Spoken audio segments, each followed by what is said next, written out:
Јапонија им се приклучи на Америка и Европа во битката против кинеските електрични возила. Властите му нанесоа голем удар на BYD со кратење на субвенциите.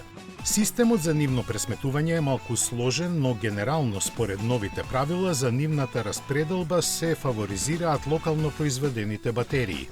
Сумата е различна за сите. За Toyota BZ4X, например, се добиваат 1,3 милиони јени, што е малку над 7.000 евра, а скоро истата сума следи и за моделите на Тесла, бидејќи тие користат батерии од Panasonic.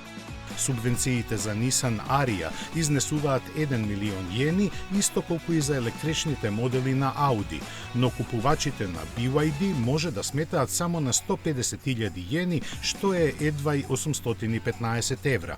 Инаку електричните возила учествуваат со помалку од 2% од вкупната продажба во Јапонија.